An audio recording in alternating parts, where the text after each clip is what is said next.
સુરત મહાનગરપાલિકા દ્વારા ઝૂંપડપટ્ટી વાસીઓને પક્કા મકાનો આપવાની યોજનામાં ગંભીર ગેરવ્યવસ્થા અને ભ્રષ્ટાચારના આરોપો ઊભા થયા છે.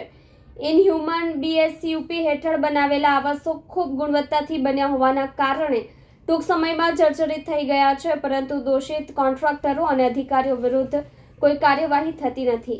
સુરત મહાનગરપાલિકા દ્વારા ઝૂંપડપટ્ટી વાસીઓને પક્કા મકાનો આપવાની યોજનામાં ગંભીર ગેરવ્યવસ્થા અને ભ્રષ્ટાચારના આરોપો ઊભા થયા છે. NURM BSUP યોજના અંતર્ગત બનેલા આવાસો ખરાબ ગુણવત્તાથી બાંધવામાં આવ્યા હોવાના ફળ સ્વરૂપે ટૂંક સમયમાં જ ખરાબ થઈ ગયા છે. છતાં દોષિત કોન્ટ્રાક્ટરો અને અધિકારીઓ વિરુદ્ધ કોઈ કાર્યવાહી ન થવાથી યોજનાની વિશ્વસનીયતા પર પ્રશ્ન ઊભો થયો છે. નાગરિકોની ફરિયાદ છે કે સરકારી ફંડનો દુરુપયોગ કરી ગુણવત્તાહીન બાંધકામ કરવામાં આવ્યું છે, જ્યારે અધિકારીઓ આ મામલે ગંભીરતા દાખવતા નથી. આ કિસ્સો સુરતમાં શહેરી વિકાસ યોજનાની અંદર ચાલતી ભ્રષ્ટાચારની જડો તરફ ઇશારો કરે છે. હા, મારું નામ મનોજ ચાંદલા છે, સામાજિક કાર્યકર્તા છું અને આવાસના મુદ્દા બાબતે હું 2017થી લડત લડું છું, જેમાં સરસ્વતી આવાસ, ભીમનગર આવાસ, વડોદરા આવાસ અને એ બાબતની બધી જે તમે આવાસો જોશો તો EWS આવાસના જે આવાસો બનાવેલા છે તે બિલકુલ એમાં ભ્રષ્ટાચાર બનાવેલો છે, જે એ લોકોના રિપોર્ટ પ્રમાણે જ કહેવામાં આવે છે. એ લોકોએ જે સ્ટ્રક્ચરલ સ્ટેબિલિટી રિપોર્ટ જે બનાવવામાં આવેલો હતો તેમાં જ એ લોકોએ જણાવ્યું છે કે ખરાબ મટીરિયલનો ઉપયોગ કરવામાં આવ્યો છે અને ખરાબ કામગીરી કરવામાં આવી છે. તો આ બાબતે એ જ જણાવવાનું છે કે જે આવાસો બનાવ્યા છે તે એક જ વર્ષમાં ખખડી જાય છે, એક જ વર્ષમાં જર્જરિત થઈ જાય છે. અને જે ઝૂંપડાવાસીઓને જે લોકોને ઝૂંપડા લઈને જે આવાસ બનાવવા આપ્યા, આવાસમાં રહેવા આપ્યા છે, તે એ આવાસોમાંથી હવે એ લોકોને તગડી મૂકે છે, એટલે એ લોકોના ઝૂંપડા પણ ગયા ને એ લોકોના આવાસ પણ ગયા.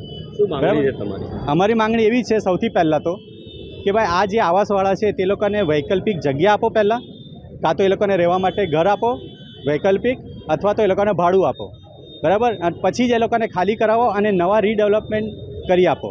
ખરેખર તો આ લોકો આ SMC એક બહુ મોટી ચાલ રમે છે કે 1-2 વર્ષમાં જો આવાસ ખખડી જાય કે જર્જરિત થઈ જાય તો એ જ બિલ્ડરને પાછું સોંપીને એ લોકોને પાસે બાંધકામ કરાવવું જોઈએ, બરાબર. બધી પેનલ્ટી પણ લગાવો, એ લોકોને પર દંડ પણ લો.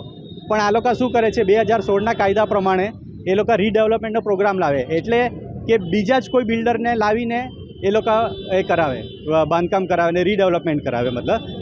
પણ એ બાબતમાં એ લોકોએ જે રીડેવલપમેન્ટ છે તે બી એક જુઠ્ઠાણું ફેલાવે છે, કારણ કે 11 વખત એ લોકો ટેન્ડર બહાર પાડે છે SMC, છતાં પણ 11 વખતમાં પણ ટેન્ડર લેવાતું નથી, બરાબર. અને હવે 12મા પ્રયાસે ચાલુ છે પાછા એમ કહે છે. તો ત્યાં સુધી શું લોકો ત્યાં મરી જવાના જર્જરિતવાળી બિલ્ડિંગમાં? એ લોકોને જબરદસ્તી પોલીસની બીક બતાવીને એ લોકોને રોડ પર લાવીને ખાલી કરવાનો એ લોકોનો પ્લાન છે. આ બધા કોર્પોરેશનના બધા અધિકારી મિલીભગત લાગે છે. આ બધી કોર્પોરેશનની મિલીભગત છે. જો કારણ કે કોર્પોરેશને આ લોકોએ જે બનાવી આપેલા છે તે કોર્પોરેશન અધિકારીઓ એની જાંચ કરતા હોય છે વખતો વખત, અને જે બિલ્ડર હોય, જેને સોંપેલું હોય, જે ઇજારદાર હોય, તે લોકોએ બાંધકામ કરેલું હોય, તો એ લોકો જો એ બાંધકામ જે કરેલું હોય તે એ લોકો વિશે એ લોકો બધી દેખરેખ રાખે કોર્પોરેશન, પણ કોર્પોરેશન જ એ લોકોએ ભ્રષ્ટાચારમાં એ લોકોની સાથે મળીને આ કામ કરે છે. અને SMC એટલે કે કોર્પોરેશન પાછી એ લોકો રીડેવલપમેન્ટનો પ્રોગ્રામ લાવીને પેલા લોકો જે બિલ્ડર છે ને એના અધિકારીઓ છે તેની કરતૂતો છુપાવી રહ્યા છે, અને એવી રીતે આ લોકો રીડેવલપમેન્ટ ઉપર. તે છતાં પણ જો તમે રીડેવલપમેન્ટ કરો, પહેલાં લોકોને વસાવો, બધું કરો, અને આ લોકોને પણ દંડિત કરો જે અધિકારી. અમારી એ જ માંગણી છે કે અમને લોકોને પહેલાં વૈકલ્પિક વ્યવસ્થા અપાવો, કાં તો એ લોકોને ઘર અપાવો રહેવા માટે, જ્યાં સુધી બિલ્ડિંગ બની નહીં જાય પાછી નવેસરથી, અને અથવા તો એ લોકોને ભાડું ચૂકવો, બરાબર. હવે એમાં એ નથી જોવાનું કે રીડેવલપમેન્ટના ઇજારદાર આવશે ત્યારે આપવામાં આવશે. આ બધા નાટક કરી રહ્યા છે આ લોકો, પણ આ એ નાટક કરવા દેવા જ નથી. કારણ કે એ લોકોને અમારી એ જ માંગણી છે કે ભાઈ જે બિલ્ડરે બાંધેલું છે એની પાસે જ, કારણ કે એક જ વર્ષની અંદર ખગડી ગયા છે, એટલે પછી આ બધું તંત્ર આ બધું કરી રહ્યું છે ખોટું કામકાજ. એની જે અમારે આજે હમણાં પણ કમિશનર સાહેબને મળીને આવ્યા મેડમને, તો કમિશનર મેડમ પણ એમ કહે છે હું જોઈશ, એને કોઈ ટાઈમ જ નથી આપતા. અમે કીધું કે તમે એમ કહો કે ભાઈ અઠવાડિયામાં તમને જવાબ આપીશ, કે 15 દિવસમાં જવાબ આપીશ, કે 1 મહિનામાં, કે ના એટલી બધી જલ્દી નહીં, હું તમને લેખિતમાં જાણ કરી દઈશ.